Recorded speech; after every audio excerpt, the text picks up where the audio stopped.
La biorregionalización es el umbral del dolor. Esta es la juntanza diversa de la que estábamos hablando en el modelo, y este es un proceso de biorregionalización, el que vivimos aquí en Lares, es decir, conexión, nuevos vínculos, nuevos sueños, nuevas oportunidades. Y yo, no solamente en mi experiencia personal, yo tengo mi hijo de 16 años, tiene un tumor cerebral y he tenido que vivir el observar que todo va a salir bien a pesar de estar en un mar de drama, ¿no? Y he tenido que pararme a respetar las decisiones de un adolescente que creció, que se volvió adolescente con 2 neurocirugías encima.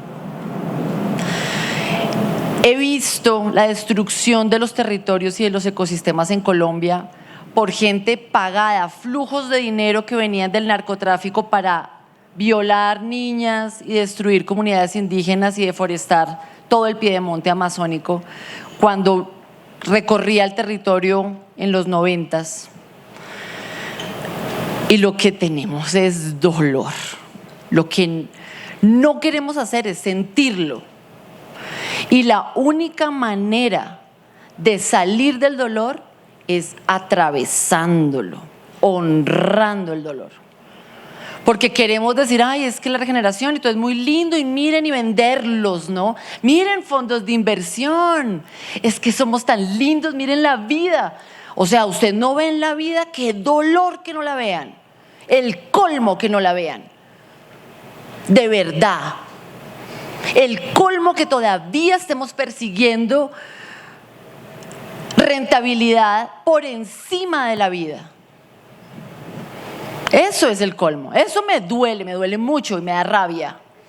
Y honro mi rabia porque es mi fuerza vital queriendo poner un punto, queriendo abrir los espacios de conexión con la vida. Somos una especie muy joven. Somos niños aquí jugando, a ver, ¿no? Y ya tenemos que empezar a salir de esa adolescencia de competencia y de sentirnos inseguros y de ya no querer ser más que el otro, estar todo el tiempo, yo me pongo la más bonita, yo soy el más inteligente, el más guapo, el que tiene más plata en el bolsillo, ya no más. A madurar como especie, a conectarnos desde un lugar mucho más profundo que no conocemos, porque como especie no hemos llegado a esa madurez, no lo estamos inventando, lo estamos sintiendo a la tierra que nos ofrece la información para ir hacia esa madurez. Entonces la valentía es decir, bueno, no, ok, maduramos. ¿No? Bueno, ¿qué tenemos en los territorios? Asesinatos. Pucha, ok. ¿No? Qué dolor madurar, qué dolor dejar el confort, los privilegios, las maneras que sabemos hacer, ¿no? Las costumbres de lo que hacemos. Pues hay que transitarlo porque duele un montón.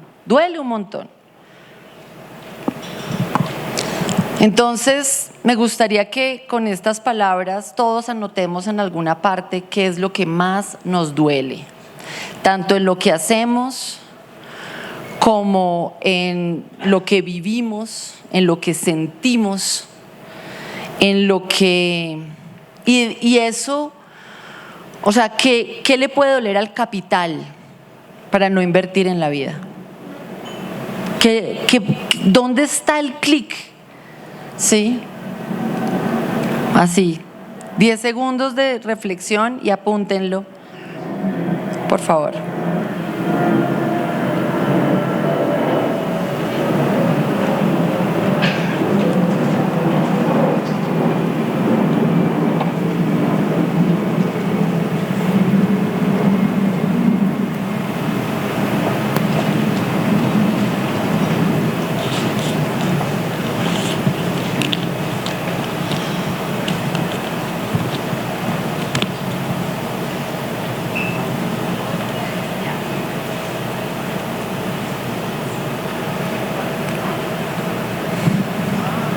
Eso que les duele,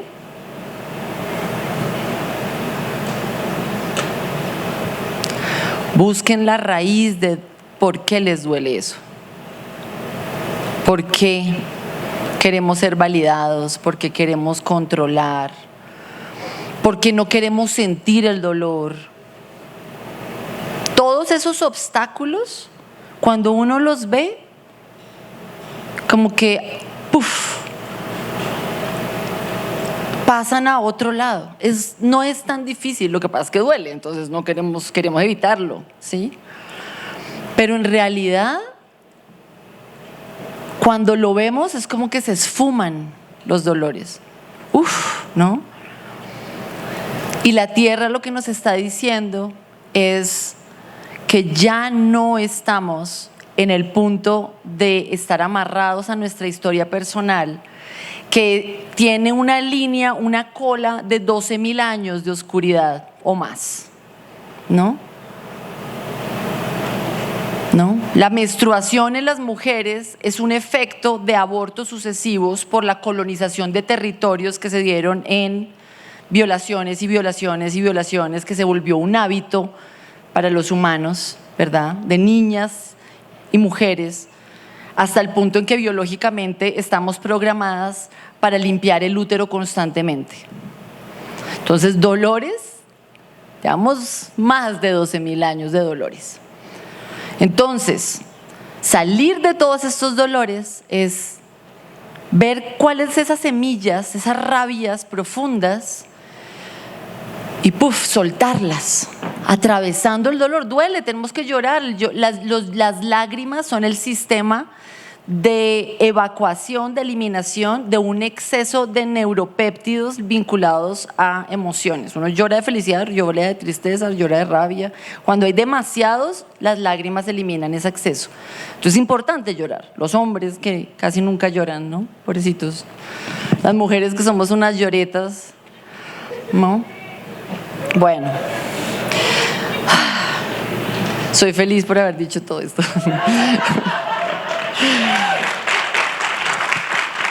Bueno, yo voy a moderar un panel con una gente increíble, que quiero invitarlos a mis panelistas que se hicieron ahí.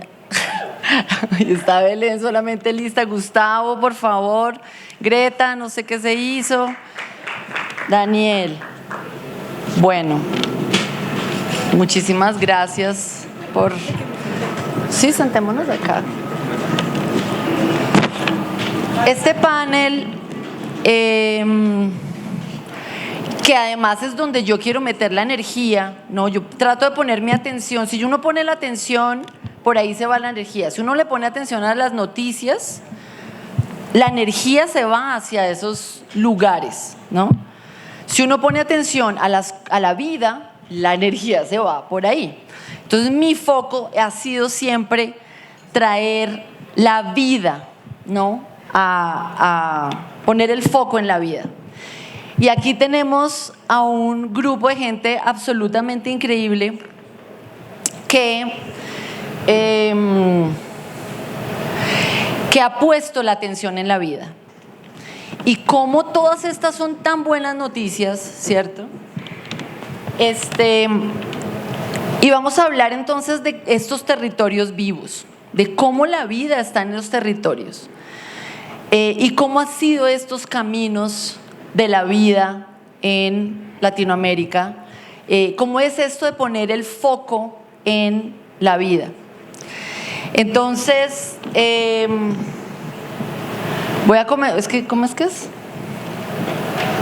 Ay. Bueno, esta soy yo, ¿no? Que también estoy aquí, modero, pero me presento.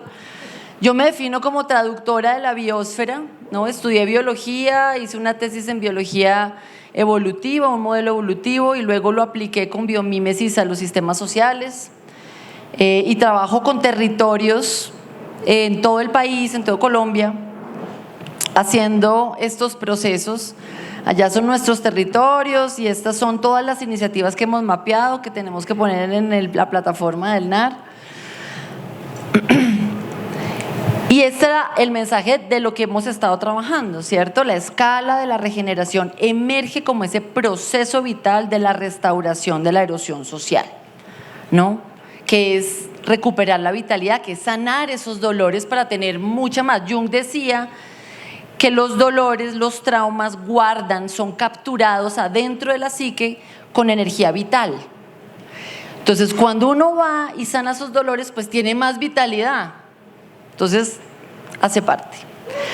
Ahora quiero darle paso a mis panelistas y vamos a empezar por Greta, porque Greta Spota es una persona que ha trabajado muchísimo con la interfase entre los territorios y la cultura. Y estás ahora dirigiendo la fundación de Natalia Lafourcade. ¿Y cómo ha sido, Greta, todo este proceso de encontrar la relación de territorio y cultura? ¿Y cómo has llegado entonces a la regeneración desde ahí? Cuéntanos, ¿cuáles son esos aprendizajes claves que nos puedes ofrecer acá? Hola, bueno, muchas gracias. Me siento honrada de poder compartir y aprender con todos. Lo que estamos aprendiendo desde la Fundación de Natalia Lafourcade es que la regeneración y las iniciativas regenerativas no solo se sostienen con modelos productivos y todo lo que hemos estado hablando ahora, se sostienen por vínculos, por identidad, por memoria. Y eso es lo que nosotros llamamos ecología cultural. La ecología cultural reconoce las festividades, las músicas tradicionales y sus valores, el calendario agrícola, la transmisión de saberes como infraestructura viva del territorio. En estos días se han hecho guiños a la cultura y a la gobernanza, pero no se ha hablado de ella de manera estructural. Nosotros vemos claramente con un ejemplo, un piloto que acompañamos en el estado de Veracruz, una iniciativa cultural del son jarocho, sostiene una selva húmeda en un territorio, en un ecosistema donde la deforestación está amenazando. Y el son jarocho y la iniciativa cultural resiste. La pregunta es, ¿dónde vive el carbono? ¿Dónde vive el agua? Vive en territorios. Y territorios habitados por comunidades que tienen razones para quedarse, razones para cuidar. Y ahí es donde la ecología cultural, que reconoce esto como infraestructura, juega un papel fundamental en generar estas condiciones habilitadoras para el futuro. Y algo que he escuchado que los inversionistas hablan y les importa mucho es el riesgo a la reversión. Entonces, tenemos que pensar a largo plazo y en estos cambios de mentalidad, en este cambio de paradigma, pues empezar a poner la atención en estos focos habilitadores con estas herramientas que sostienen. Wow, gracias, Greta. Yo no sé si quieres hablar de las imágenes de Natalia y de… Bueno, si para mí me encanta, es un regalo. Después de llevar muchos años trabajando y ser parte de una comunidad indígena de México, encontrarme con Natalia, que me regala esta revelación del valor de las músicas tradicionales y populares y lo que sostienen en este ecosistema.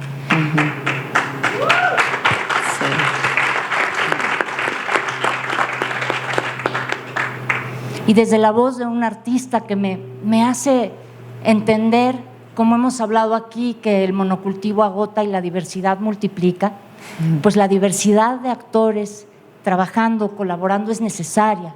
Y desde la música que moviliza y mueve y ha acompañado los grandes movimientos de la humanidad, pues debemos nombrarla. Y en mi experiencia, en los territorios que he recorrido, hay brechas que todavía no logramos cerrar, por ejemplo, el relevo generacional, el debilitamiento del arraigo al territorio. Y desde las músicas y la cultura y desde este árbol de la vida podemos generar esas condiciones. A Natalia la nombran la embajadora primera mujer embajadora de la música por la paz, la Cumbre Mundial de Premios Nobel de Paz.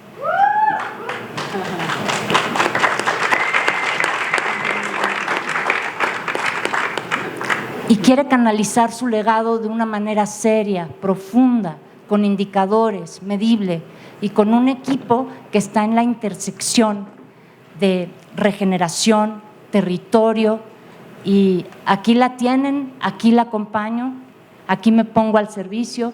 Esta es la isla de Tacamichapan, el territorio que resiste la deforestación. Cruzando este río, todo es tumba, rosa y quema. Y estas son, pues, mujeres veracruzanas del son y otras culturas. Muchas gracias, Greta. Voy a hacer un salto. Entonces, cuando uno está en los procesos multiactores en los territorios, ¿cierto?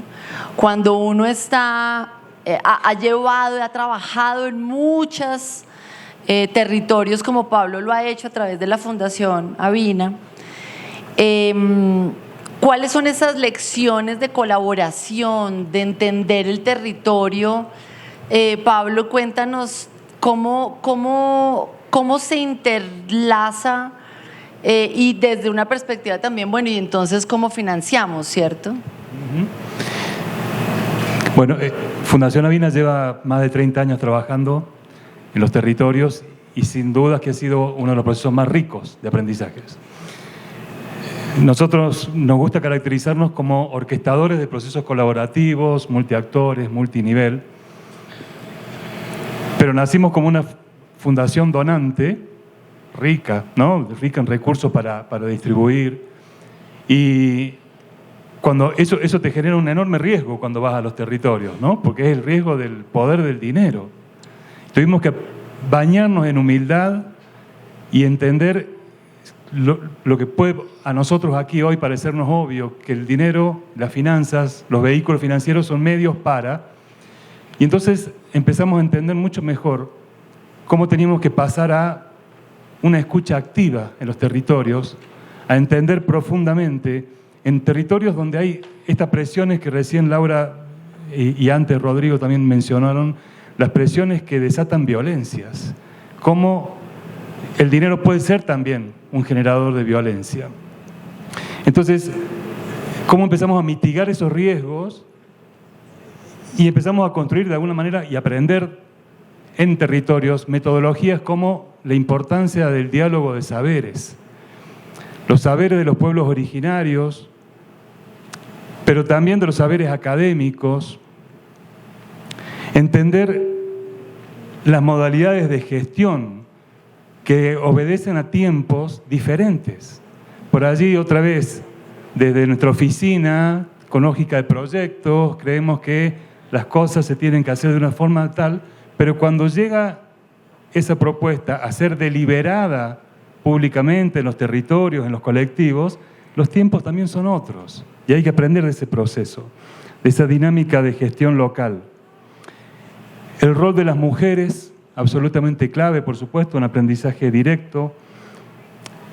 La idea de las alianzas como una infraestructura blanda, fundamental. Alianzas multiactores, generadas desde los mismos territorios, de los mismos actores territoriales, que por suerte cada vez más son moneda corriente. Es decir, ya no es solamente el conjunto de ONGs. Es ONGs, son unidades académicas, son actores empresariales también interesados en intervenir, gobiernos locales, bueno, todas esas plataformas que están ahí operando. Y la lógica absolutamente inherente de la justicia climática y social, donde hay, a lo largo de los procesos que hemos ido acompañando, siempre hemos ido destacando en cada territorio, a veces son variables comunes y otras son más específicas de los territorios. Por ejemplo, el tema de género, o en el marco de esa justicia restaurativa, o el tema de los migrantes, que también es una realidad cada vez más importante en nuestros territorios. Entonces, paro ahí un poquito para señalar algunos de estos aprendizajes que hemos tenido en el devenir. Gracias, Pablo. Regenerar la vida desde el suelo y la conciencia, ¿no? Ese es un eslogan que también nos cruza en el consorcio NAR, porque alguna vez lo hemos dicho, siempre la regeneración nos llegó un poquito por el lado de la salud de los suelos, y está todo bien, pero cada vez más nos metíamos a entender la problemática regenerativa y decíamos, va a ser absolutamente indispensable generar el cambio desde la conciencia. Y entonces es una regeneración también educativa que hay que acompañar, pedagógica, ¿no? Para que ese cambio social se produzca. Y la fuerza de los territorios es la clave, pero tenemos que llegar también a todas las organizaciones y ya vamos a hablar seguramente de las organizaciones financieras en particular. Sí. Bueno, Gustavo, yo sé que ECOA, que es Eco Agriculture Partners, la organización, ha estado trabajando en esa intersección desde lo agrícola, desde la producción, pero que llegan y aterrizan justamente en cómo manejar esas comunidades, ¿no? Como inmediatamente uno se va a ese emprendimiento, va a esas producciones y lo que aparece son todas esas redes, ¿cierto?, de la gente. Y como estaba mencionando Pablo, en ese aprendizaje de, bueno, ¿y cómo lo financiamos, no? Y cómo nos ponemos en esa humildad de escuchar profundamente los territorios, y yo sé que la experiencia de ustedes han sido muy desde ahí, de cómo se escucha el territorio. Cuéntanos cuáles han sido esos aprendizajes de esa interconexión de liderazgo y de territorio y comunidad. Gracias, Melina.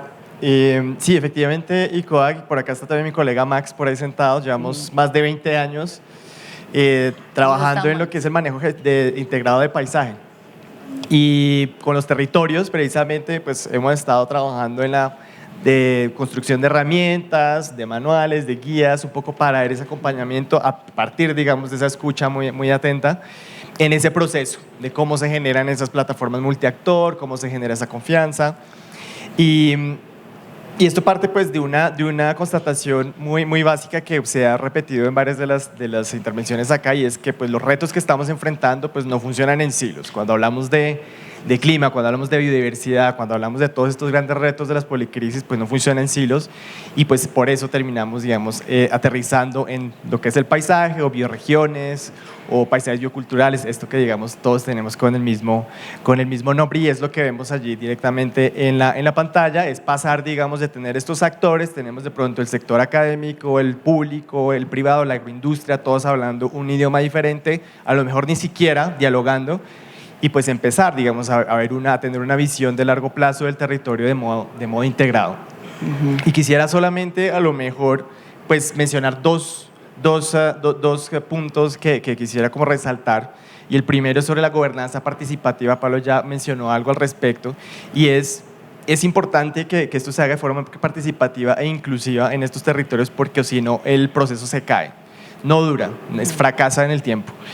Y de qué se trata esto, justamente de poder trabajar con las dinámicas de poder que hay en los territorios, de asegurarse de que no son las mismas voces las que están oyendo en estos territorios, sino que se le da la voz a todos, que se traen a la mesa.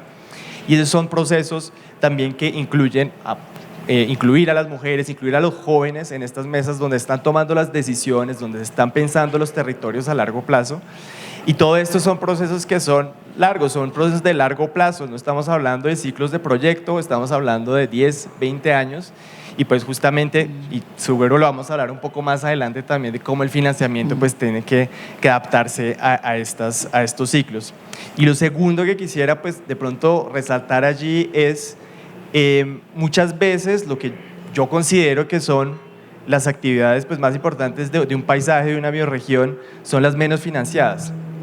Y estoy hablando pues justamente de ese trabajo de coordinación, ese trabajo de darle coherencia a las actividades que están realizando, de traer, por ejemplo, a los productores a estas reuniones, a lo mejor están a 2-3 horas, y pues conseguir el transporte para que se puedan mover, para que puedan, digamos, tener su voz escuchada en estos espacios, no están siendo financiadas, son generalmente vistas como si fueran costos indirectos, OPEX, el overhead, cuando en realidad estamos hablando del corazón de estos paisajes.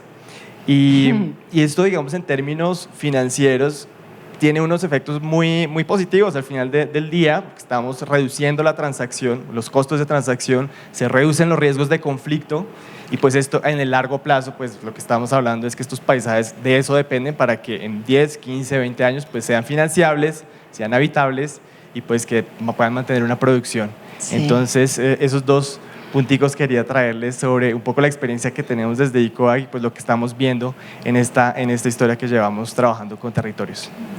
Gracias, Gustavo. Ahora quiero traer a Daniel que ustedes desde Saving Amazon han estado trabajando mucho en procesos de reforestación, en procesos de restauración de ecosistemas estratégicos, ¿cierto? Ya no solamente en la Amazonía, sino también en manglares, en las costas, ¿sí?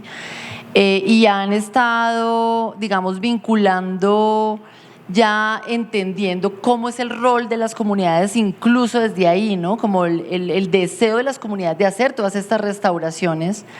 Cuéntanos cuáles han sido esos aprendizajes importantes respecto al trabajo con la gente en estos procesos ambientales que ustedes tienen. Gracias, Meli. Bueno, hola a todos, a todas. Les voy a contar por medio de una historia, la historia de cómo nace Saving de Amazon. Estábamos mi mamá y yo era un chico muy chiquito, todavía me considero joven, pues como queriendo hacer un proyecto relacionado con temas ecológicos, como de ver cómo podíamos sembrar árboles. Vimos que pues la Amazonía es definitivamente, la deforestación de la Amazonía es el principal problema ambiental que tiene Colombia y dijimos que queríamos entonces hacer algo de siembras de árboles en la Amazonía. Por cosas de la vida terminamos como interactuando con una comunidad cubeo en Baupés y pues como que les dijimos, oigan, que ya tenía como territorios degradados y les dijimos como, oiga, a ustedes les interesaría como pues sembrar árboles y que nosotros pudiéramos apoyar en ese proceso. Y lo que nos dijeron fue, bueno, o sea, sí, en nuestro plan de vida están estos objetivos de restauración, pero las cosas se tienen que hacer como nosotros decimos. Nosotros vamos a decidir qué se siembra, nosotros vamos a decidir cómo se toman las decisiones sobre qué se siembra, cuáles van a ser los diseños forestales y todo. Y eso fue el nacimiento de Saving de Amazon, con esta primera interacción que nosotros tuvimos, donde nos dimos cuenta que nuestro proyecto no se dedicaría a temas de restauración, sino en pues contribuir de alguna manera a consolidar la autodeterminación en un principio de los pueblos indígenas, pero pues ya también estamos en el Caribe con comunidades pesqueras. Y bueno, pues así fue como empezó todo. Nos hemos ido dando cuenta de muchas cosas. Ya trabajamos con más de 40 comunidades, estamos también en Brasil y en Perú. Y a ver, ¿yo qué diría? Algo relevante es que me parece, un colega en la anterior sesión estaba diciendo, el capital no puede llegar antes de que haya condiciones habilitantes. Y yo creo que más bien el capital tiene que llegar para las condiciones habilitantes.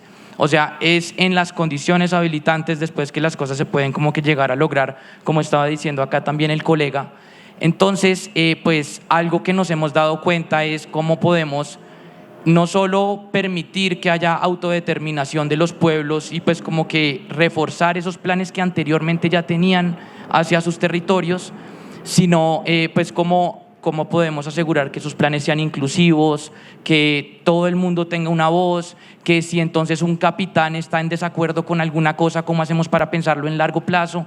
Porque claro, dentro de las comunidades también hay muchas luchas políticas y eso es algo que uno se tiene que ver como enfrentado muchas veces cuando trabaja con ellas y pues como que mirar todas esas variables para que las cosas sean lo más horizontales posibles. Wow. Gracias, Daniel. Me dejó de funcionar el cosito. Ya.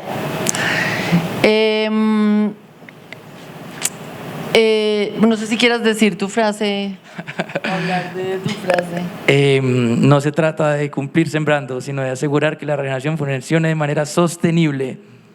Bueno, y Pues que les pedí que hicieran una frase para que pusieran la frase. Y ahora quiero pasar a Belén, que te escuchamos ahorita, Belén, y muchas gracias por traer la realidad de los territorios, ¿sí? Para mí, uno de los puntos de lo que Pachamama Alianza ha hecho o de lo que ha aportado tiene que ver mucho es con este diálogo multicultural, con esta comprensión de cómo traer esas voces que no están hablando el mismo lenguaje de los tomadores de decisiones, digamos, de gobierno ni de capital, ¿cierto? ¿Cómo ha sido toda tu experiencia en estos diálogos para la regeneración de los territorios en la Amazonía y qué nos puedes aportar como de claves para inspirar a todos nosotros acá? Gracias. Tal vez me gustaría ir a la lámina del mapa. Tengo un mapita. Claro. La próxima. Bueno, entonces quisiera partir contándoles que esta es la bioregión de las cuencas sagradas de Ecuador y Perú, donde están más de 30 naciones indígenas, nacionalidades y pueblos. Hay alrededor de 700,000 personas, son 35 millones de hectáreas. Pero todo este paisaje también tiene 80% de amenaza y algunos de ustedes tal vez sabrán, pero en el mundo apenas el 1% del financiamiento climático acordado en las cumbres de clima o de biodiversidad están llegando a los territorios, pero también son los pueblos indígenas que protegen el 80% de la biodiversidad del mundo y también en América Latina y en la Amazonía hay más del 25% de cobertura boscosa del mundo, el 50% de la biodiversidad está en estas regiones. Los países más biodiversos del planeta están en estos hotspots, en estas bioregiones, en esta frontera de Ecuador y Perú. Pero también está una gran cantidad de minerales alojados en estos sectores, litio, cobre, oro.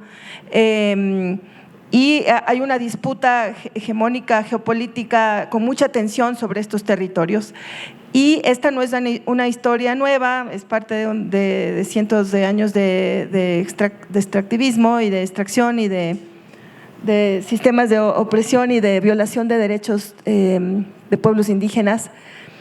Pero lo que he podido ver en los últimos 30 años, trabajando en esta misma región del Ecuador y del Perú, en la Amazonía suroriente y en el norte peruano, es que hay condiciones bastante favorables hoy en día para que esta región, y a través de los últimos 30 años de trabajo de cada una de estas comunidades y esfuerzos de nacionalidades y pueblos, de convertirse en una zona con la arquitectura más robusta en financiamiento indígena para estabilidad climática, para bioeconomía, para fortalecimiento de pueblos indígenas. Para esta organización, la Alianza de Cuencas Sagradas, está liderada por pueblos indígenas. Su Asamblea General está conformada por 30 naciones, hay un directorio de 12 miembros que son las organizaciones indígenas, y el diseño que se ha creado en los 2 últimos años en un proceso participativo es un diseño que trae varios ángulos. Uno, el más importante, es la gobernanza territorial, es de los territorios indígenas. Los amazónicos han estado ahí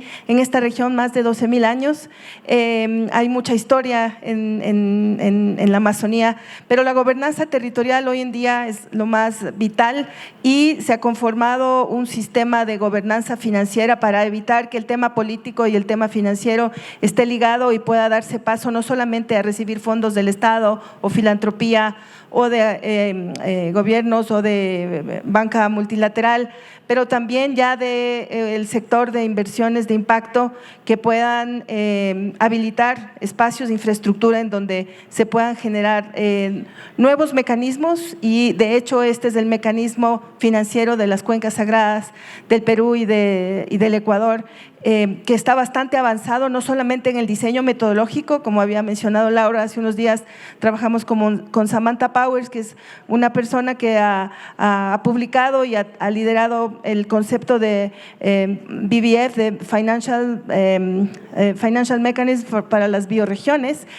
mecanismos de financiamiento para las bioregiones, pero en este caso, al ser liderado por pueblos indígenas y al tener una multiplicidad de alianzas, de ONGs en colaboración, es un espacio muy fértil para poder avanzar con una estructura que nos permita a corto plazo tener un director del fondo, que no solamente es un fondo, sino es un sistema a largo plazo que no solo se maneja bajo proyectos, sino de una manera más vasta y holística, entender que la regeneración y el financiamiento para sostener una cuenca hídrica requiere de un pensamiento a largo plazo, en donde haya varias fases, en donde hay nueva entrada de capitales y una nueva comprensión por parte de los donantes y de los inversionistas sobre qué ocurre en este contexto amazónico. Entonces, es bastante novedoso mirar que no solamente la Amazonía en este momento se puede imaginar vivir de filantropía o de proyectos del Estado, porque todo está fragmentado y todo está aislado, y me parece que este es un buen momento y una buena apuesta para que el ARIS en los próximos eventos pueda agilitar. Lo que necesitamos es agilitar para que los mecanismos de financiamiento de las bioregiones puedan constituirse como estas infraestructuras vivas. Ya vemos que los arquitectos del sistema financiero son los pueblos indígenas que habitan en estos territorios y que van a dar respuestas para esta transición económica, ecológica, política que tanto queremos ver. Entonces creo que estamos frente a una cosa bastante innovadora que nos va a permitir ver que este sistema es el más robusto en la región y la infraestructura financiera que estamos queriendo ver en toda la región de los Andes amazónicos, en territorios amazónicos y con pueblos indígenas, fuera de disputas, fuera de controversias. Solo citar algo, estaba leyendo ayer el artículo de CAF, alguien mencionaba aquí que se lanzó un artículo de CAF, ellos reconocen que el 50% de la biodiversidad está en la región, que hay el 60% de litio también está en la región, y si ustedes veían ayer los financiamientos que se están otorgando son de $6 millones para 5 años entre BID, CAF, las corporaciones, frente a cientos de millones de dólares que se invierten por las mismas agencias en inversiones de infraestructura que destruyen a estos ecosistemas. Entonces, esos espacios no solamente de conversación ni de llegar a puntos medios requieren pensar en cómo infraestructuras indígenas con mecanismos de financiamiento pueden ser reales y pueden revitalizar una economía de transición ecológica en nuestros países. Me quedo ahí. Gracias, Belén. Y te adelantaste a la segunda pregunta, a la segunda ronda. Gracias, porque me acaban de decir que me quedan 3 minutos. Es decir, lo que estamos diciendo aquí con la vasta experiencia es que lo que menos se financia son los procesos sociales, ¿no? La organización, las gobernanzas, y es lo más importante porque todo el mundo llega a lo mismo. No es financiar solamente que la reforestación, no es solamente financiar que el proceso agrícola, que el emprendimiento, es financiar a la gente del territorio. ¿Cuáles serían puntos claves así corto de qué se necesita cambiar en los mecanismos financieros o cómo se imaginan que son esos mecanismos financieros, aparte de que ya nos has dicho, Belén, de crear este fondo manejado por indígenas para la Amazonía? ¿Qué otras cosas? ¿Qué necesitamos para que la plata llegue, la plata que todavía tiene valor, llegue al territorio para poder financiar a la gente? Si quieres, Pablo. Gracias. Cortito por el tiempo. A mí me parece que hay un tema de diseño que es clave, ¿no? Es muy válida la innovación, pero si es una innovación financiera pensada para los territorios, tiene que haber consulta a los territorios. Y en general, nuestra forma de pensar los fondos viene del Horizonte 1, viene de un mecanismo que no contempla esto, porque ya el beneficio es entregar capital. Entonces, ¿cómo ese diseño lo contempla? ¿Cómo se diseña contemplando la economía del cuidado? Ayer Nest contó en la sesión que ya están incorporando la contabilización en los balances de la economía del cuidado femenino ¿no? Que siempre es un costo oculto invisibilizado. Ese tipo de innovación, si queremos ser fondos de innovación regenerativos, ya tiene que estar incorporada. Gracias, Pablo. Con la Greta. lógica de Pablo, si pensamos desde el territorio, lo primero es lo estructural, la ecología cultural. Si invertimos en la cultura, estamos fortaleciendo el tejido social y estamos acompañando a la gobernanza local de la que habló Gustavo. aquí Gustavo. Y por último, la escala también, ¿no? A nosotros nos gusta pensar en participar en movimientos, porque los movimientos son más contundentes. Veracruz es un estado cafetalero, el café nos da una oportunidad agroforestal, la cultura y la infraestructura que sostiene esos sistemas y cómo nos une el café. Gracias, Greta. El primer día se hablaba mucho del volumen de financiamiento para soluciones basadas en la naturaleza, si faltaba o si no era suficiente. Yo creo que para el diseño es clave preguntarse quién está tomando las decisiones, cómo se están tomando las decisiones de ejecución de esos fondos, qué tipos de mecanismos están utilizando y si realmente se están adaptando a esas lógicas territoriales, si realmente están adaptando a la gobernanza que está establecida, si están sirviendo al sistema en el cual están pues, inyectando ese capital. Entonces yo creo que eso primero, digamos, un mind shift de lógica de cómo llega al territorio y que no sea al revés, o sea, que no sea el territorio adaptando sus estrategias o adaptando su forma del territorio frente al financiamiento. Y lo segundo, lo mencionaste hace un momento, tiene que ver con pues, justamente esas condiciones habilitantes y esas capacidades que están establecidas en el territorio. Belén nos contaba en el estado en el que están hoy, pueden acceder a fondos de inversión, a fondos de impacto. Eso probablemente al principio no era posible, tienes que entrar a gobierno público o filantropía, es un camino que tienes que andar y que tienes que construir.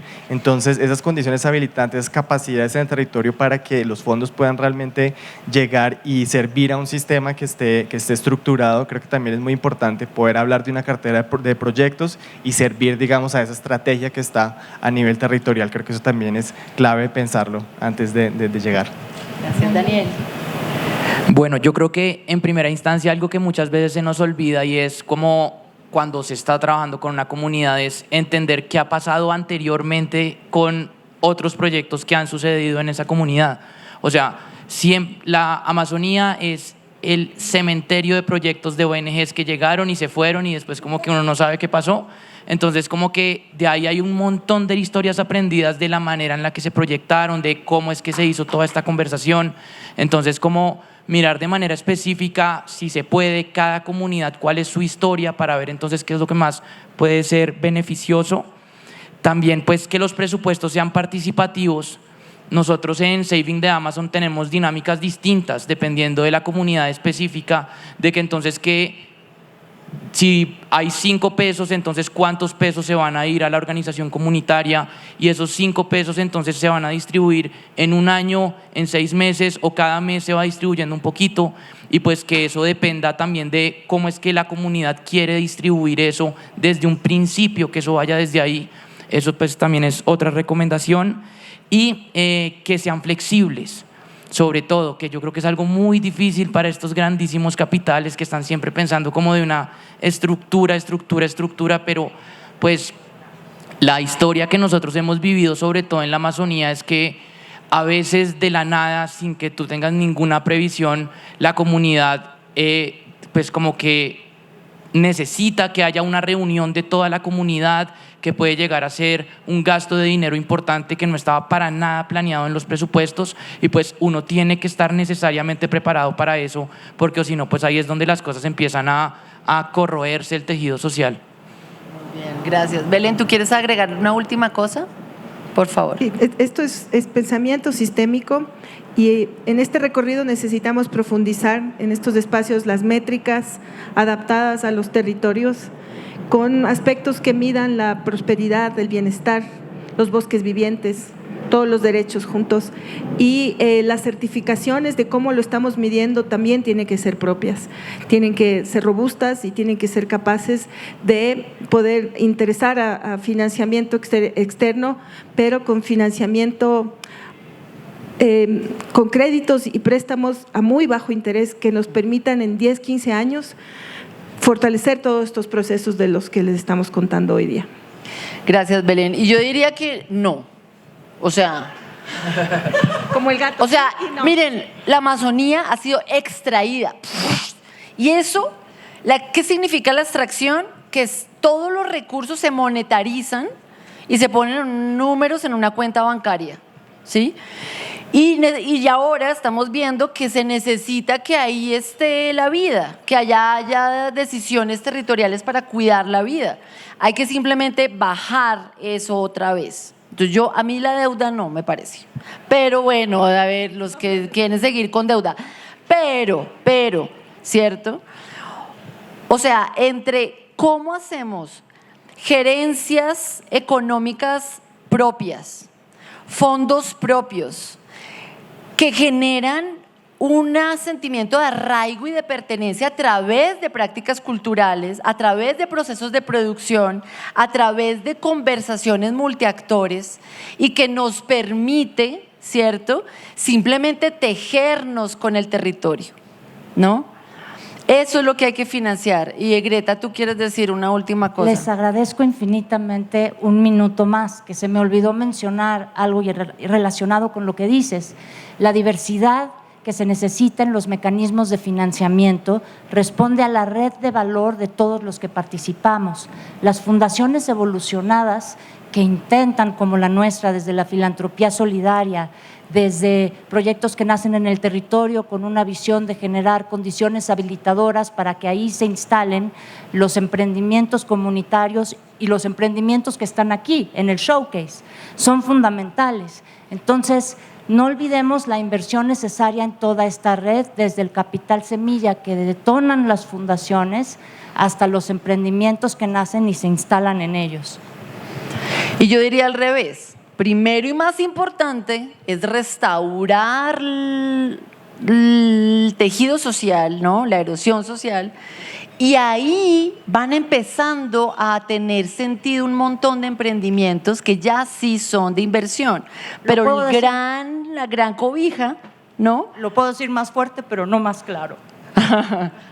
Muchísimas gracias. Este es un mapa sistémico, si lo quieren ver, ahí meteré más información. Muchas gracias. Y con esta inspiración vamos a escuchar a Natalia Lafourcade desde la raíz hasta la raíz. Gracias a todos. Soy Adam Spence de SVX Canadá. Después la fotografía de la familia. Yo soy el padre de la novia. Gracias. I said a joke in Spanish. One person laughed. And it was a family member. So thank you. What I said was, after the family photo, the father of the bride needs to speak, and so that's my role today. But what I'm very excited to talk to you about, Delighted, is the global movement towards regenerative capital. And my job here today is to find a connection and demonstrate a connection between Canada, Colombia, and other parts of Latin America. And so in order to do that, I want to talk about a few things. First, I want to start at the root, and this is my root as an individual coming from the UK and then to Canada. I lived in Saskatchewan and then in Ontario. And so when I lived there, it was a beautiful place. It was the breadbasket of Canada in Saskatchewan. It had the most productive and regenerative soil that individuals that lived there made houses out of that particular part of the land. It also was the origin and place by which social, political, and economic movements like cooperative economics emerged in our country. I then moved to the fruit basket of Canada, which was in Ontario. It had the blackest, most fertile soil that you could grow grapes and peaches and many fruits that should not belong in a cold climate as you would have in our country. It also has a great history of indigenous agriculture and foodways, and is the origin of many ecological, organic, and natural food movements. And so the experience of living and working in these places connected me to those particular places and also helped me advance and continue on my journey and moving into regenerative and impact investing around the world. And it gave a formation of what regeneration meant to me. And to me, it is an idea that's really rooted in place. The investment lens that we have is a lot newer, but the practices that you're talking about today, are very old. Again, they occur and are rooted in indigenous foodways and indigenous agriculture, cooperative economics, organic and ecological farming, food justice and sovereignty, where I spent a lot of my time and a lot of my work before getting into impact investing, and then have now evolved and moved into impact and regenerative finance. But what we need is, and what you're doing and working on, is letting capital in to be able to advance and move towards that shift. And there is a significant movement towards regenerative capital around the world. Our goal together is, how do we get it to scale? We think about it on a philanthropic basis. Regenerative capital per year is about $44 billion. The Global Alliance for the Future of Food would see the opportunity to be able to move towards a 50% transition, but requiring 10 times the amount of capital. So we have a foundation, but there is a significant need to be able to do more. And it's also a significant redesign challenge that requires the efforts of many different actors, again reflected in this room, as well as in the rooms that we operate in Canada. And we're getting organized just as you are here. Investors, farmers, funds, entrepreneurs, and governments are working on regenerative agriculture, rural economies, climate adaptation, biodiversity, and beyond, through things like a regenerative and agroecological food systems transition. And this is where you bring together a group of different stakeholders and actors that seek to drive action and investment towards the work that we're doing together. And it really is building a foundation in Canada, and we are seeing those kinds of signals. In our environment and impact investing, the capital market's about $160 billion. We just released a report on that a few weeks ago. And much of that capital is committed towards regenerative practice. It's still in its earliest stages, but climate, as well as food, are amongst the top 3 investment categories. We also are seeing investments from government, changes in ecological and regenerative practice, and institutional investments, and new products. And so the pattern here is there's more capital, but obviously and clearly a need for transition. And the next stage for us, and by us I mean not just Canada, but our partners all around the world, including here, is how do we get towards the capital design that's required? How are we building in and bridging revenues, a business model for this, the right kind of equity as well as enterprise capital, right kinds of patient debt and other funds, the catalytic and de-risking capital that may be philanthropic or concessionary. And then the philanthropy and grants. This provides us with the information and the capital that's needed to create the soil for regenerative investing to be able to take root. And so why and how does this connect? Why am I here on this particular stage? And that is that there are a lot of connections between Canada and Colombia and other parts of Latin America. Yes, there are differences, and I don't want to flatten those differences. Our ecosystems are different from the boreal forest to the Amazon rainforests. Our ways of producing food are different. But there's an opportunity within that difference to learn and maintain root in place. But there are also clear and viable connections, including amongst living systems. And so migration corridors connect animals in the water, in the air, and in some cases on the land, although it's mostly when they fly and land. And so we have leatherback sea turtles that go from the coast of Colombia to the coast of Nova Scotia. You have warblers. This is incredibly nerdy, but in terms of birds that fly back and forth and nest and migrate and live in both countries. So if our living systems are connected, how do we also connect our capital systems as well? And we also have common questions that we're seeking to be able to ask and answer. How do we move towards restoration rather than extraction? How do we support individuals, farmers, investors, entrepreneurs that are working on the ground? How do we get this kind of work to a greater level of scale? And we're also creating these places like Lattice, like a conference that we're organizing in Winnipeg in a couple of weeks, that are bringing together actors across and within regions. So this idea of convening and building a collective and shared purpose is an important part of the mandate that we need to be able to advance and do together. And we are doing that, advancing that regeneration together, which is very, very exciting.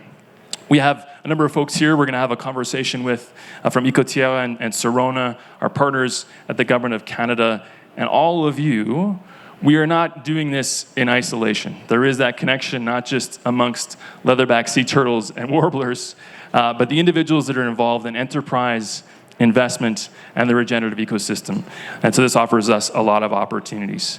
And as SVX, we're very proud to be a part of this effort to be able to advance regeneration. So our role is helping entrepreneurs, investors, funds, governments, and institutions to take the first or the next step on their impact journey.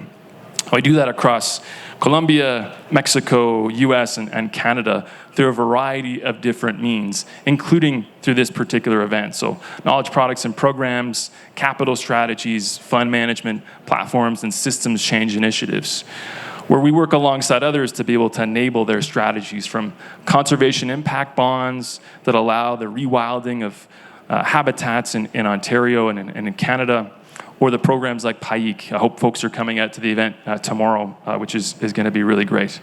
And so we're one amongst a chorus of others that are doing this particular work. And a part of that chorus, not only you folks, presents that opportunity to be able to sing, learn from one another, collaborate, and build connections across places, ecosystems, and capital markets. And so that's the foundation of the conversation we want to have for a bit of time today with our colleagues here from Sirona and Ecotierra. So I'm going to grab a seat and do a quick introduction and welcome. We'll do a round of applause for Matt and Etienne for joining us today. And so I'm going to start off with Matt. If you can tell us a little bit about the story of Sirona as well as your work in Latin America. Absolutely. Thanks for having me. Sirona Asset Management is a Canadian impact investment firm focused on private investment in emerging markets. Our history goes back to MEDA, a Canadian not-for-profit, which was established in 1953.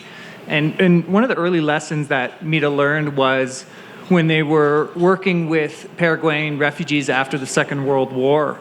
And it was during this time that they made their first investment, $40,000 loan, to a Paraguayan dairy farmer known as Sirona Dairy. And that's where our name comes from. Fast forward many years, a study was completed and found that 70% of the dairy industry was traced back to that first investment, that first $40,000 loan.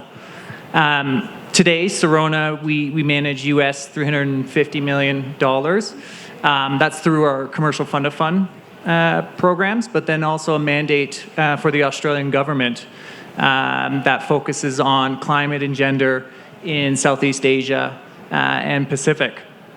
Through our two commercial funds that we manage, I would say about 30% of the portfolio was invested into Latin America, so regional fund managers.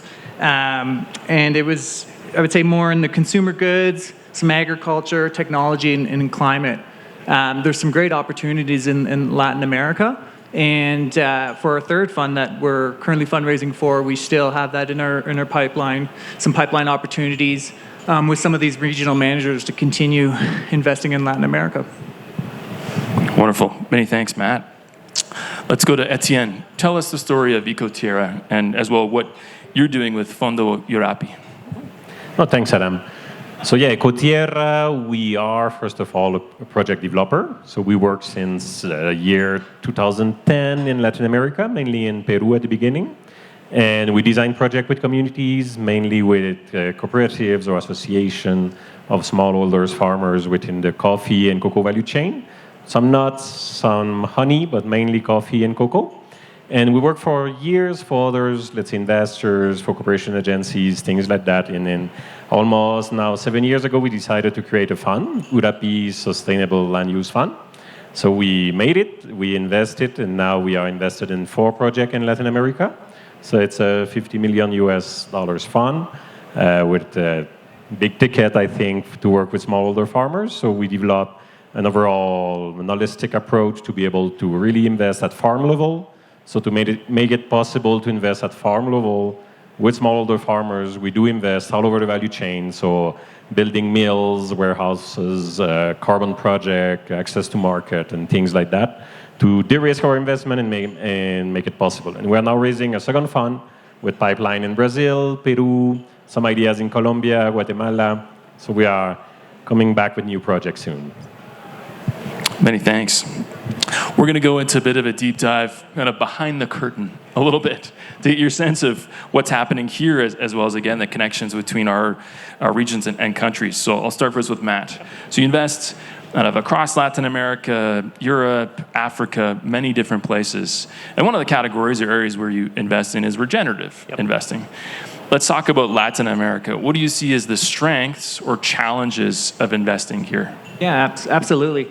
When we think of regenerative investing, we think of it as a lens on resilience, right? And it's not a separate bucket from climate, supply chain, et cetera. And so we look at it as to ask better investment questions, right? To understand how a company improves the system that it operates in. And so Latin America is an extremely compelling region for us.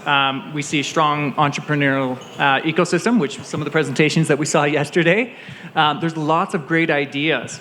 And there's an abundance of natural capital here that is also very, very compelling. And one of the things that we've seen in Latin America, again, if we're thinking regionally, is that there's an abundance of institutional grade fund managers here, and we've worked with a handful, and we continue to see them come up in our pipelines for our future funds. So there is some really good opportunities in Latin America. The challenge, maybe I'll say, I might rephrase and say there's still an opportunity, is scaling the ecosystem in Colombia in particular.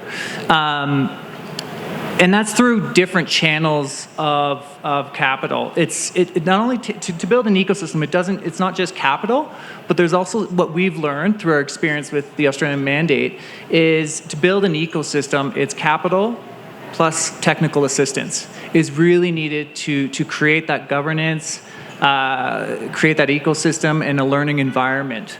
And that's the opportunity we see with Colombia is these blended finance solutions that can really scale up the ecosystem in areas such as Colombia. Amazing. Many thanks. Well, let's talk about with Etienne, out of the translation of regenerative investment when it actually reaches the ground, right? So when you think about it, once capital reaches a territory, how does it advance restoration? How does it advance farmer income, conservation? How do you move from money, right, the capital we talked about, to actual impact in terms of regenerative outcomes? Yeah, so basically for us, as we work a lot with agroforestry, coffee, and cocoa, I will say it makes a lot of sense to invest, to build agroforestry system in sloppy terrains as the Andes, no? In the communities, there's always a lot of fallow land, no? Purmas. These lands are managed with slash and burn, not very productive, very, very low yield, a lot of time, not the best quality of coffee or cocoa. So we always see big opportunities to invest at farm level, and the farms are the biggest assets of the farmers. There's a lot to do with them.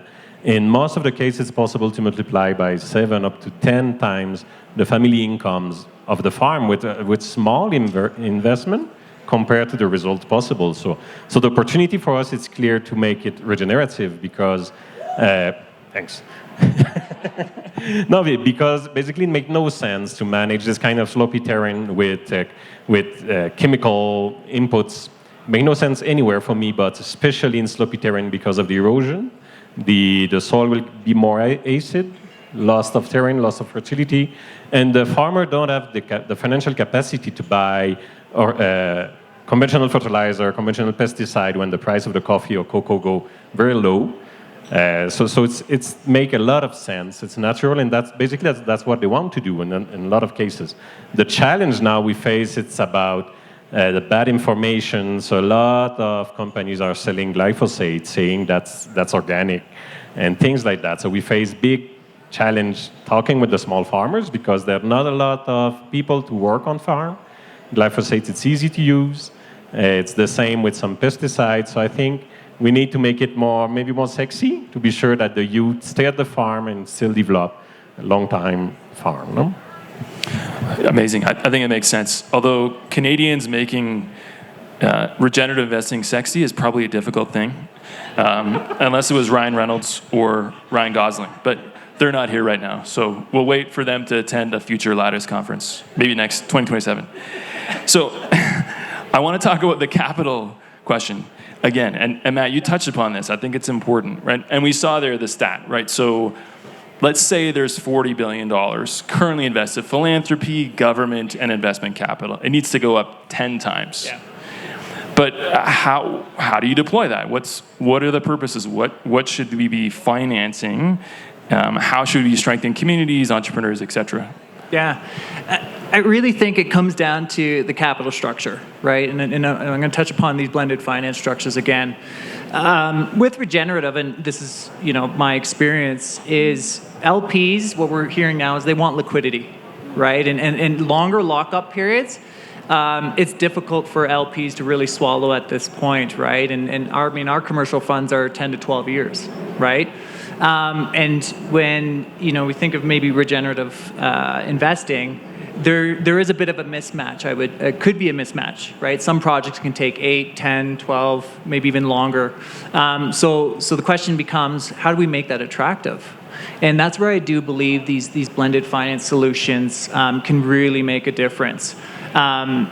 Investors could perceive, there is this perceived risk, right? We've dealt with it for a long time with impact investing, and regenerative, was niche a few years ago. So, there's still some perceived risk with that. And we have seen, there's many solutions out there, and we have seen the model with the Australian government. They wanted to create an ecosystem in Southeast Asia. And so there was a pilot program, it was a $40 million pilot program that provided concessional capital, first loss. They can actually take any level on the capital stack, equity, mezzo, but then there was the technical assistance portion as well. And that was to get the fund managers and entrepreneurs, the companies, to get to that institutional grade that attracts the private capital. So there is the technical assistance part, but then you also need the capital to come in as well. So that first loss helped de-risk the portfolios, and the ratio from private to the concessional capital that we've experienced is 5 to 1. So for every catalytic dollar that the Australian government has injected, 5 private capital dollars have come in. That's incredible. I think in the Canadian government, they look for a 3 to 1 ratio. So it's a fantastic model that shows how it can scale. And now that fund is a $250 million fund. It's amazing. I think the multiplier on top of the multiplier is interesting. So you put more money in, it also generates impact for community and leverages other kinds of capital. Absolutely. Maybe I'll ask the same question to you, Etienne.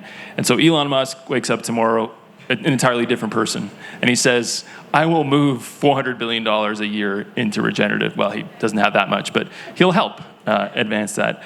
For you and the folks you work with, what could you do with that for community? Like, what would it mean to translate larger amounts of capital? Oh, that's a good question. I mean, we need huge amount of money to finance the transition from what we call unsustainable land use to sustainable land use through regenerative practices, no? So we need like $3,000 to $4,000 per hectare on small farms for coffee and cocoa, more than that on bigger farms. So there's hundreds of thousands of hectares, so I think there's room for a lot of cash. The challenge is mainly to deploy it, because it's not, we need to structure it in a way which is not, let's say, common or classical, because the banking system, they just cannot deploy to smallholder farmers. We don't have collateral guarantee, so it's very hard to deploy big amount of cash down to the farmers. But so with technical assistance, as Matt mentioned, I think it's also needed to be able to deploy a huge amount of cash, but not a technical assistance to finance things that we already know. No? We need technical assistance to finance governance, to finance maybe field technicians, to finance really real stuff at ground level, and ideally to finance employees who will do it for years and not a consultant for 3 or 4 months. No? So with this, with more presence on field, with more, I will say, support to the farmer, it's way easier to recover the money, no? With small loans or with microcredit system down to the farmer. So I think the biggest challenge about the structure, because the needs are clear and there's room for plenty of cash. Yeah. That's super helpful. Let's talk about the investor experience as well as your own experience in deploying capital or seeking capital. So could you comment on what are investors looking for from you? And then what are you looking for in terms of the projects, enterprises, organizations that you invest in? So it's a double-barrel question, so apologies for the big ask. But could you talk a little bit about that? So what do you see investors looking for? And then what are you looking for to invest, say, here in Colombia? We'll start with Matt. Yeah. I will say that returns are first and foremost still. We do run a commercial platform. And so commercial returns are important to our investors. And again, I will say the liquidity as well. Impact, we do have an in-depth investor network of high net worth individuals, foundations, family offices. And so there has to be an impact thesis. That's what they want. But it does come down to returns. We need to prove that emerging markets can provide commercial returns, because eventually we need to grow that, and that's how we could attract more institutional capital, because performance drives those decisions, right? And so there's that. And when we're looking at opportunities, it's not only just strong impact narratives, like just leading with the impact. That's, it's great from that perspective, but we need to see strong business models, right, to invest in. We need to understand the market, and we work with local partners, local fund managers, because they know the markets very, very well. They're able to grow the company, they understand it, they're able to grow the ecosystem as well. And what's important as well is the exit market. It can be extremely difficult in comparison to developed markets. That's no surprise there.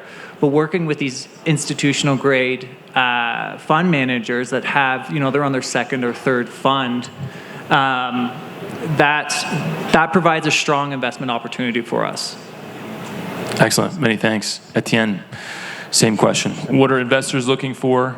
And then what are you looking for? Yeah, so the return. So they ask, sadly maybe, but they still ask first for the return. I mean, that's their job. So we need to be sure to show strong financial models, strong business model, and to make it clear that we can deliver market rate return. So because we want to raise good money, we need a lot of money in the project. So if you want to raise, let's say, some good money, we need to be market rate return. They also need de-risking, so concessional tranche is very important in blended finance vehicle. They also need to understand the risk, and we talk with them about small farmers without land titles a lot of time. We talk with them about coffee, cocoa with highly volatile prices. So we need to calm them to make them understand about risk, because they only look for a way to say no. That's their goal when you talk with them. And they are happy to find one. So you need to be sure that they will not be able to say no. It's not looking for a yes. We are looking for a way to avoid a no. That's the main part of the strategy. And then to be able to deploy, we just need a good idea from a community. So we look for what we call collective organizations, so association, committees, cooperatives, to be able to talk, to find some gaps in the value chain, some needs at farm level, and then together to design a micro-lending mechanism, a way to be able to really deploy money down to the farmer and recover it. No? And after that, to reduce the risk, we'll design together tools all over the value chain to build a return and reduce risk. But it's really just to find good ideas, good people, because at the end we invest in people. We're not investing, a business plan over 12, 15 years, we will fail at some point. No, it will not work. So the point is to work with people who will have the creativity and the capacity to change it as fast as needed to reach our goal anyway. No? Perfecto. Muchas gracias. Many thanks. We really appreciate the insights you shared today. I think great as well that we're continuing to build the connections between Canada, Colombia, and Latin America. And we're here as Canadians, as a part of a broader movement, and with our colleagues, both at SVX as well as Global Affairs Canada and others. So come and have a chat with us today or otherwise, or feel free to connect. But we'll just say thank you so much, Etienne and Matt, for speaking today. And I think we're going to pass it to the next speaker right now. So thank you very much. Thank you. Thank you, Al.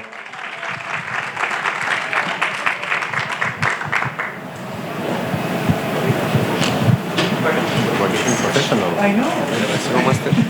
¿Me dejas uno prendido? Sí, escogen este. Gracias. Le damos la bienvenida al... Bueno, buenas tardes otra vez a todos. Este espacio es muy especial porque desde hace 4 años empezamos a implementar un programa. ¿Se está oyendo? Yo me estoy oyendo súper mal. Sí, se oye bajito, ¿cierto?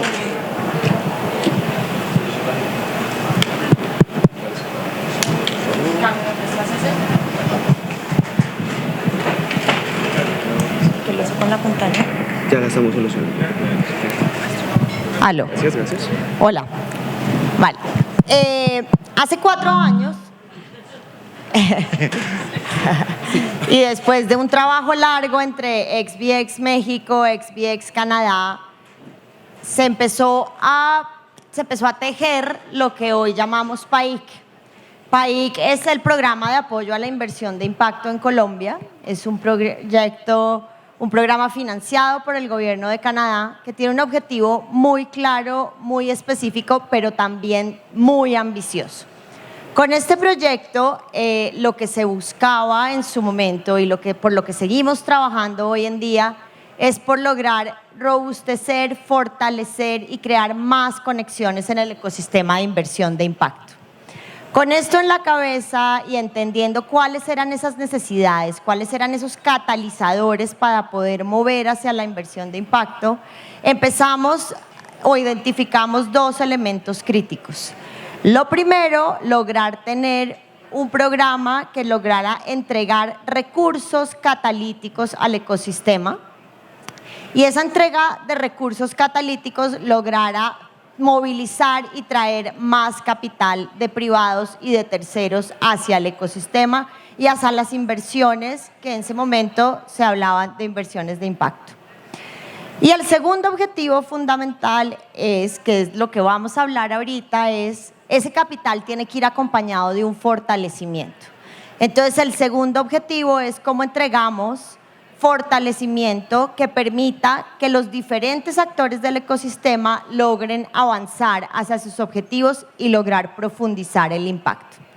Con eso en mente nace PAIC. Hoy les puedo decir que es un programa bastante exitoso en su primera fase, donde logramos tener un capital apalancado que supera 5 veces los montos invertidos por el gobierno de Canadá, donde tenemos más de 700 empresas apoyadas indirectamente, 16 empresas apoyadas directamente por el programa, 19 programas de aceleración y todos estos logrando tener un impacto real en el ecosistema. Hoy no solamente tenemos un proyecto PAIC, sino tenemos a la comunidad PAIC. Y las personas que me acompañan hoy acá son representantes de esta comunidad PAIC. En el proyecto PAIC, este es un proyecto donde no teníamos específicamente los temas de regeneración. Sin embargo, en cada una de las personas que están sentadas acá, empezamos a ver elementos de regeneración con los que trabajamos y con los que hoy en día podemos llamar unos casos exitosos dentro de PAIC. PAIC, como lo muestro acá, no es un programa que tuviera un sector en específico, pero sí tenía 3 verticales muy importantes.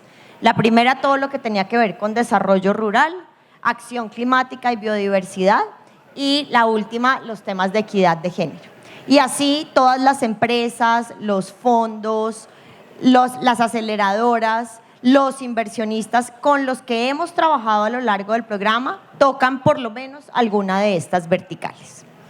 Así que a través del trabajo que hicimos con aceleradoras representadas por Camilo hoy acá, con empresas relacionadas por Carla y Musa del Trópico, con empresas indirectamente a través de aceleradoras con Diego de Pura Amazonía, con los fondos y con los inversionistas o mecanismos de inversión representados por Carlos, pues tengo unos acompañantes increíbles para poder contarles y poder aterrizar un poco cómo a través del programa PAIC se ha fortalecido y se han llevado casos de regeneración. Así que, bienvenidos todos. Y quiero empezar con una pregunta que me tienen que contestar en una palabra para que seamos súper ágiles y logremos movernos. Y esa pregunta es para ustedes, hoy, después de haber pasado por PAIC, ¿cuál es la principal brecha para la financiación de emprendimiento regenerativo en Colombia?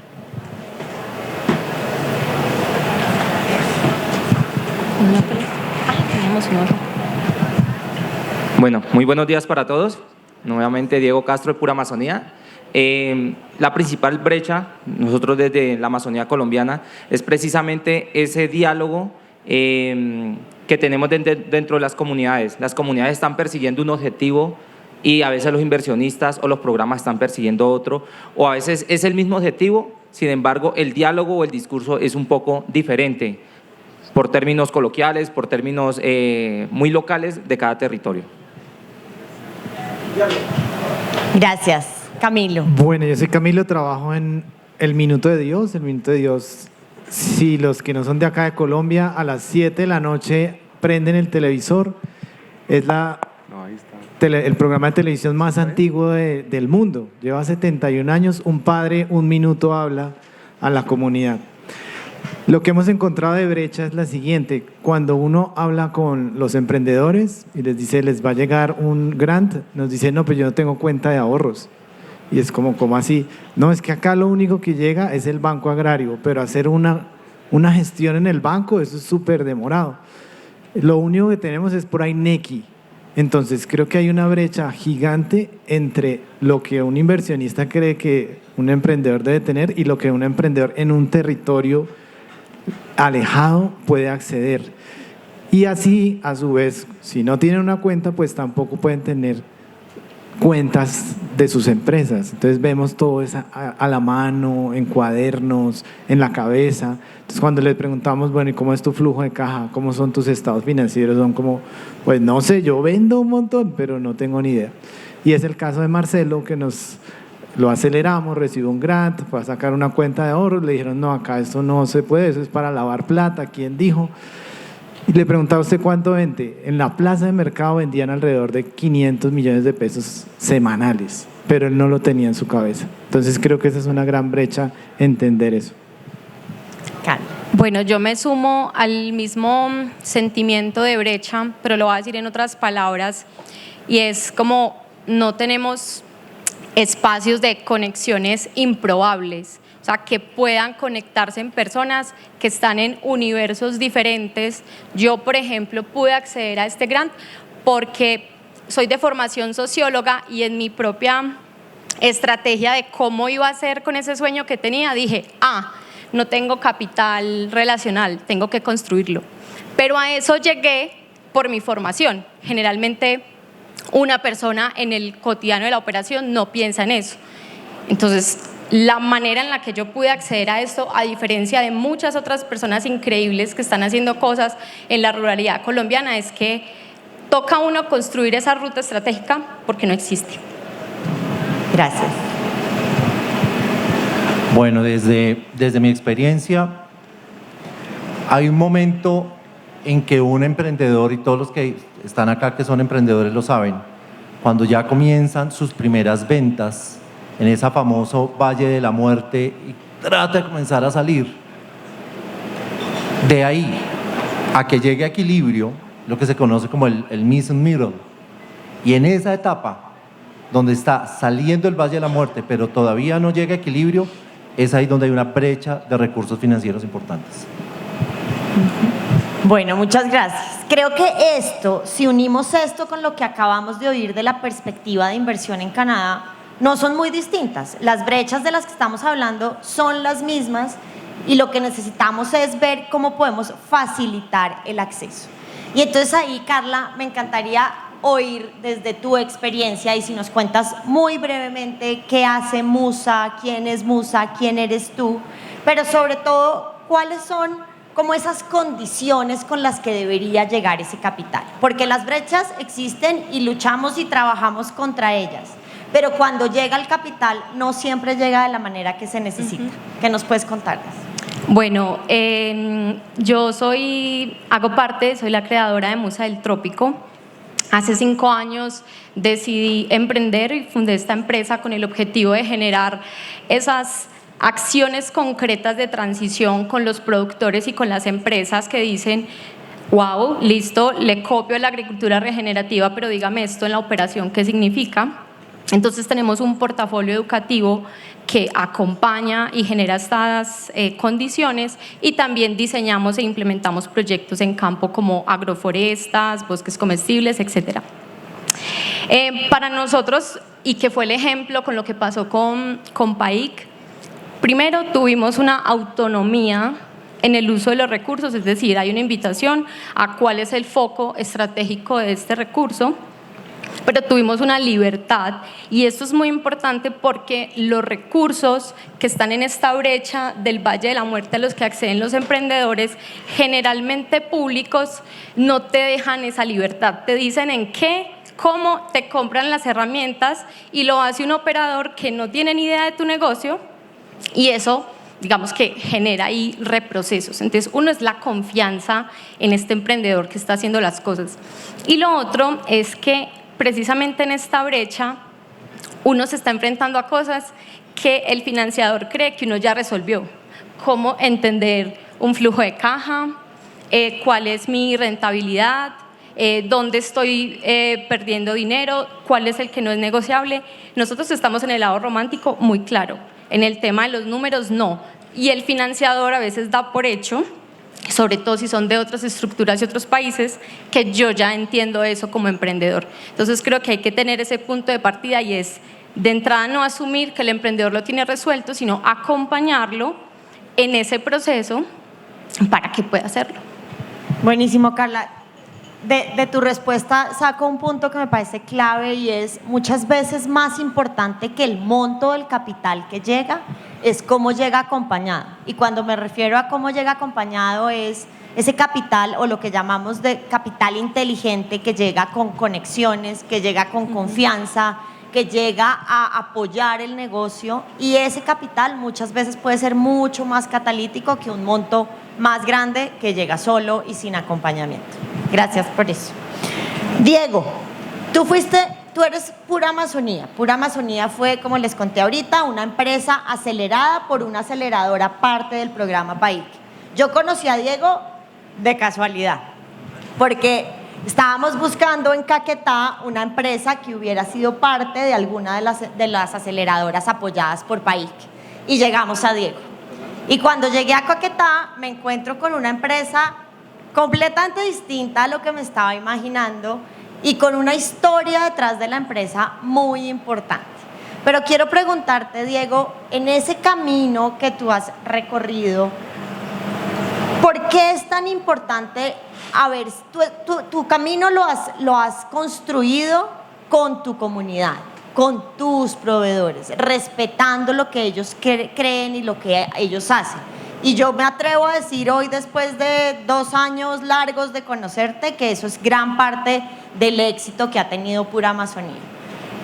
¿Qué es importante para ti ahí? ¿Por qué esa importancia de reconocer el lenguaje del territorio, las necesidades del territorio, en vez de llegar a imponer, y como nos lo decía Josefina ayer en el panel, no es llegar a imponer, sino es entender cómo podemos trabajar de la mano? ¿Cómo ves tú eso? Claro que sí. Cada región tiene su contexto, y yo creo que precisamente el éxito está en identificar esa comunidad y la diversidad. En la Amazonía tengo más de 170 pueblos indígenas, y cada uno tiene su cosmovisión, tiene su forma de ver las cosas, y llegar de pronto una empresa, aunque es local, o cualquier otra organización, a un territorio campesino, indígena golpeado por la violencia, Es un tema, primero, de desconfianza, decir, este que se está arrimando a mí, ¿qué quiere? ¿Qué se quiere llevar de mí? ¿Se quiere llevar mi biodiversidad, mis semillas, mis fórmulas, mis recetas milenarias? Una cantidad de cosas. Nosotros como empresarios al día de hoy perseguimos eso, crecimiento, desarrollo, número, indicadores, KPIs, bueno, una cantidad de cosas, pero en una comunidad eso no funciona, ¿sí? Si tú te sientas a hablar con unos abuelos indígenas, ellos te hablan del buen vivir, ellos no hablan de desarrollo, no hablan de este tipo de cosas, y entender eso es ir al paso de ellos con la visión que ellos tienen y entendiendo que esta es una relación a largo plazo. Entonces digamos que la primer experiencia, que hoy lo puedo decir con argumentos y me quedaría hablando mucho de ello, pero solo voy a decir la palabra, es relaciones a largo plazo. Es decir, si yo estoy en el territorio, estoy aquí en Colombia, yo no me sueño una pura Amazonía de 5 años, 10 años. O sea, yo me imagino pura Amazonía del territorio trascendiendo fronteras, trascendiendo generaciones, haciendo verdadera regeneración, y ayer lo hablaban, esto no es de corto tiempo, es de largo tiempo. Entonces creo que es uno de los casos que a mí me ha servido, por lo cual vamos a cualquier territorio y aún así nos siguen abriendo las puertas, aun cuando hay problemas de seguridad, hay problemas de cierres de vías, estar aislados, logística, pandemia, aún así siguen creyendo en un proyecto y también se adaptan al crecimiento y sentir un proyecto como suyo, hacerlo parte de eso. Gracias, Diego. Creo que la palabra clave en lo que acabas de decir es la confianza. La construcción de confianza no es un tema de corto plazo. Para poder tener un negocio sostenible, la confianza es importantísima. Y la manera de generar esa confianza, y lo aprendimos cuando tuvimos la oportunidad de conocer lo que ustedes hacen, es de alguna manera respetar lo que hacen estas comunidades, respetar su historia y respetar también sus tiempos y sus prioridades. No es vamos a cosechar lo que necesito para mi empresa, sino es cómo lo hacemos de manera conjunta. Gracias, Diego, por compartir. Bueno, Carlos, tú eres acá el otro lado, la cara, no voy a decir la mala porque es muy, muy útil, pero es la otra cara de la moneda. ¿Cómo llegan los fondos o estos mecanismos de financiación, cómo juegan en esta historia? ¿Qué deberían traer para aportar desde tu experiencia? Bueno, yo llevo 10 años, un poquito más de 10 años trabajando en finanzas sostenibles. Les voy a pedir que se imaginen un embudo. En la parte superior del embudo, imagínense que ahí están los proyectos que se han financiado para mitigación a cambio climático, donde están los grandes volúmenes de recursos para movilidad sostenible, para energías renovables, vamos, esas cosas como que más o menos un inversionista tradicional, un banco de desarrollo tradicional, un banco comercial tradicional entiende. Ok, voy a reemplazar buses de diésel por buses eléctricos. Energía generada por termos, por energía solar. Entonces ahí hay un gran bloque y fue fácil, digamos, mover recursos. Viene la segunda, más abajo en el embudo, ya el embudo comienza a achicarse, vienen los proyectos de adaptación a cambio climático. Y si ustedes comienzan a ver allá el entendimiento del banquero tradicional, del oficial de riesgos y del comercial, ya, ¿y eso cómo se come? Y si por ahí después le vamos metiendo otra capita más abajo, que es biodiversidad, no, ahí sí apague y vámonos. Porque es que yo de eso sí no entiendo. O sea, ¿cómo usted me va a decir que voy a prestarle plata para proteger una cuenca hídrica? ¿Eso qué es? Y sigamos bajando en el embudo. Y a medida que vamos bajando, la cantidad de recursos movilizados va disminuyendo. El siguiente paso, pongámoslo, inversión de impacto. Entonces, venga, es que usted me va a decir que va a trabajar en un territorio o que va a resolver un problema de contaminación hídrica o de educación en poblaciones vulnerables o de salud. No, ese es todavía más difícil de entender. ¿Cuál es el payback de eso detrás? Entonces ahora entramos a una nueva etapa mucho más abajo en el cuello del embudo y es proyectos para la regeneración. Y ahí sí que peor de vainas nos perdemos. O sea, yo les confieso que es la primera vez que vengo a este evento, es mi primera aproximación a a la regeneración. Hasta el día de ayer por la mañana y con algunos que conversé, yo decía, ¿será que esto es otra moda? ¿Otro sticker pues para poner? Impacto regenerativo, cambio climático, rarará. Y gracias a las conversaciones de ayer, creo que el paradigma me ha cambiado. Y entonces, sí, ya estoy viendo la luz otra vez. No me he salido del lado oscuro, no me he salido del lado de la luz todavía. Ya, hace rato me salí del lado oscuro. Pero entonces, ¿con qué lógicas hay que venir? Definitivamente no las lógicas que incluso desde la inversión de impacto venimos trayendo, y es muchas lógicas de los venture capital. De, ok, no necesito crecimientos 10x en 3 años, pero sí por lo menos en 7 años. De 10 inversiones que por lo menos 1 o 2 pasen al otro lado. Creo que la mentalidad ahí tiene que comenzar a cambiar. 1, ¿cómo le ayudo con ese capital inteligente a crear mercado? Y en un panel anterior hablábamos eso. Y es, el problema no es solo recibir recursos, es vender. Porque es que si usted no vende, no genera impacto. Así de sencillo. No resuelve. Entonces, crear mercado. 2, con una aproximación que decía ayer Josefina, y es humildad. Y eso sí que es, perdón la expresión, jodido en el mundo financiero. Llegar con humildad, con la humildad de yo no sé. Y no con la prepotencia de aquí está la chequera. Ese es un segundo tema. Tercero, tiene que ver con innovación, y no solo la innovación de los instrumentos financieros. Yo creo que los instrumentos financieros, eso ya está inventado todo. Es la innovación de cómo me enlazo los paradigmas de Diego con mis paradigmas. Cómo abrazo sus paradigmas si usted entiende los míos. Cómo entiendo su negocio y usted entiende mis necesidades. Con esos elementos llegaría. Y aseguraría además otra cosa que se hablaba ayer que me encantó la palabra. Y es que sí que nos falta para todo en la vida. Y es coherencia. Entonces, si yo me autodefino como un fondo de inversión de impacto, tengo que ser coherente en la generación de impacto, no trayendo lógicas de inversión que no es de impacto. Carlos, aló.